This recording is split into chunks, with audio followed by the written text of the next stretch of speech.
Views of பில்வி நேயர்கள் அனைவருக்கும் வணக்கம். நாம கடந்த காணொலியில பார்த்த மாதிரி அஜித்குமார் அப்படிங்கிற இளைஞரின் மரண வழக்க பத்தின விஷயங்களை இந்த வீடியோலையும் தொடர்ந்து பார்க்க போறோம். வாங்க வீடியோக்குள்ள போகலாம்.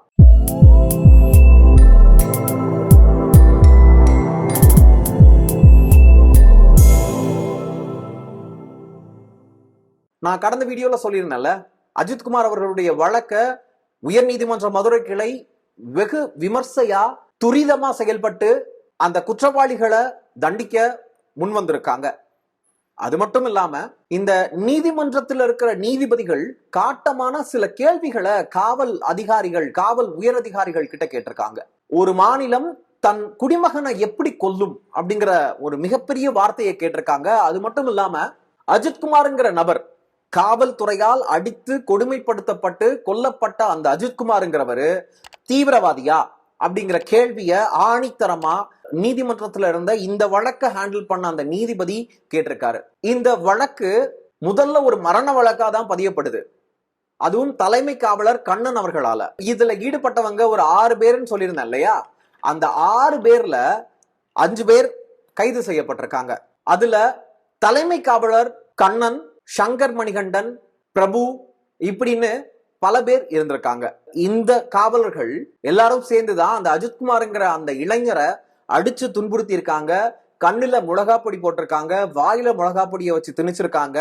இவங்க கொடுத்த அந்த டார்ச்சர்ல இவங்க எங்க வச்சு அந்த அஜித்குமார்ங்கிற இளைஞரை அடிச்சாங்களோ அதே இடத்துல அஜித்குமார்ங்கிற அந்த இளைஞர் சிறுநீரும் மலமும் கழிச்சிருக்காரு. அதுக்கப்புறம் தான் இந்த கொடூர அரக்கர்கள் அந்த இளைஞரை விட்டு போயிருக்காங்க. அதுக்கப்புறம் என்ன நடந்துச்சுன்னா, அஜித்குமார்ங்கிற இந்த இளைஞரை அங்க இருந்த சக பணியாளர்கள் எல்லாரும் சேர்ந்து ஆட்டோல ஏத்தி மருத்துவமனைக்கு அனுப்பி வைக்கிறாங்க. அந்த மாவட்டத்துல இருக்கிற ஒரு சின்ன மருத்துவமனைக்கு.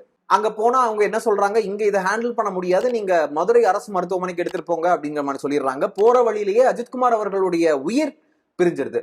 வேக வேகமா போஸ்ட்மார்ட்டம் நடக்குது, வேக வேகமா அவங்களுடைய இறுதி சடங்குகள் நடக்க வச்சிடுறாங்க இந்த காவலர்கள் எல்லாரும் சேர்ந்து.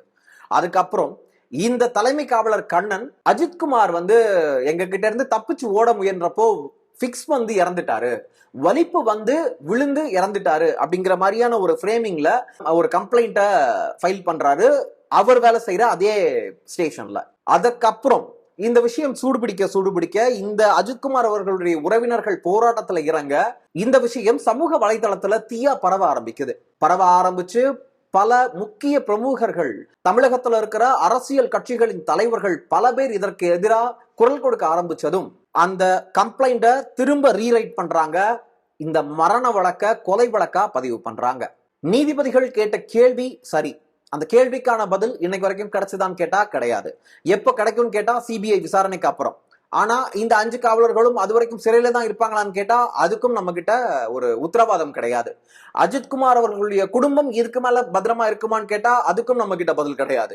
என்னதான் அரசாங்கம் முதலமைச்சரே கால் பண்ணி இப்படி நடந்திருக்க கூடாது, என்ன மன்னிச்சிருங்க அப்படின்னு சொல்லிட்டு அவரே பேசியிருந்தாலும் அங்க இருக்கக்கூடிய மனிதர்கள், அங்க இருக்கக்கூடிய இந்த சம்பவத்துல ஈடுபட்ட காவலர்களுடைய உறவினர்கள் போராட்டத்துல இறங்கினதுதான் மிகப்பெரிய ஒரு ஷாக்கா இருந்தது. மேலதிகாரிகள் சொன்னாங்க, அதனால்தான் இவங்க பண்ணாங்க, அதுக்காக இவங்களை அரெஸ்ட் பண்ணுவீங்களா அப்படிங்கிற கேள்வியை ஒரு சில பேர் அங்க கேட்டிருந்தாங்க அந்த போராட்டத்துல. நீங்க அந்த வீடியோக்களை பார்த்திருப்பீங்க. ஒரு மனசாட்சி இருக்கிற ஒரு பெண்ணால எப்படி அப்படியெல்லாம் பேச முடியுதுங்கிறதே இங்க பல பேருக்கு ஒரு மிகப்பெரிய கேள்விக்குறியா இருக்கு, என்ன உட்பட. மக்களை பாதுகாக்கிற பணியில ஈடுபடுறதுக்கு தான் அவங்களுக்கு அரசாங்கம் சம்பளம் கொடுக்குது.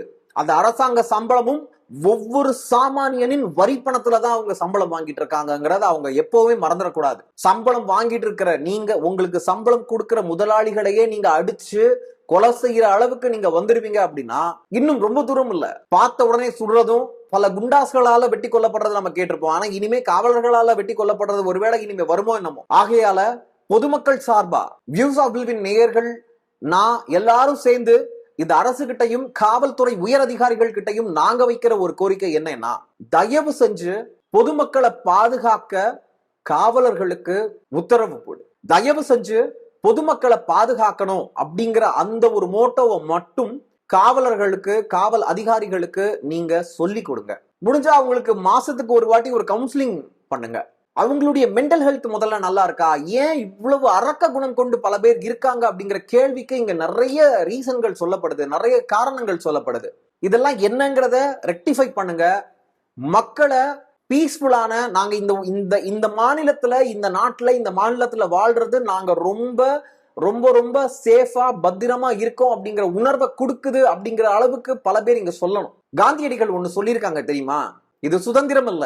என்னைக்கு உண்மையான சுதந்திரம் தெரியுமா இந்தியாவுக்கு? என்னைக்கு கழுத்து நிறைய ஒரு பெண், என்னைக்கு ஒரு பெண் கழுத்து நிறைய தங்கத்தை போட்டுட்டு இரவு 12 மணிக்கு நடு தெருவில் நடந்து போறாளோ, நிம்மதியா அவ வீடு போய் சேர்றாளோ, அன்னைக்குதான் உண்மையான சுதந்திரம் சொல்லியிருக்காங்கல்ல.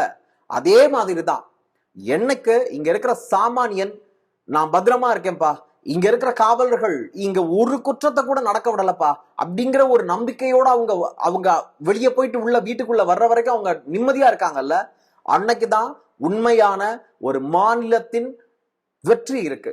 மாநிலத்துல இருக்கிற சாமானிய மக்கள் சந்தோஷமா இல்லைன்னா, அவங்களுக்கு தேவையான அடிப்படை உரிமைகள் கூட தவிர்க்கப்படுது அப்படின்னா, இங்க விசாரணையே பண்ணாம பல பேரை அடிச்சே கொல்ல முடியும் அப்படின்னா, எப்படி இந்த மாநிலத்துல ஆட்சி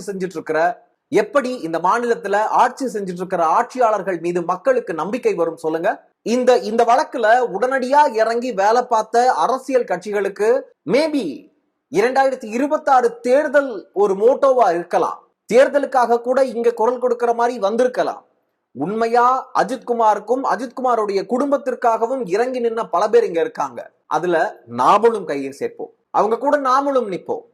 அஜித்குமார் அப்படிங்கிற அந்த இளைஞருக்கான ஒரு நியாயத்தை எத்தனை கதவுகள் வந்து தடுத்தாலும், எத்தனை கரங்கள் வந்து நம்மை சீண்டினாலும், நியாயத்தின் பக்கம் நின்று அஜித்குமார் அவர்களுக்கான நீதியை பெற்று தரும் வரை போராட்டம் தொடரும் என சிங்கம் என கர்ஜித்து அவரோடு பயணிப்போம்.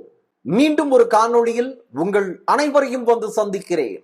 அதுவரை உங்களிடமிருந்து விடைபெறுவது நான் பில்வின் ரெக்ஸ் வின்சென்ட். நன்றி, வணக்கம்.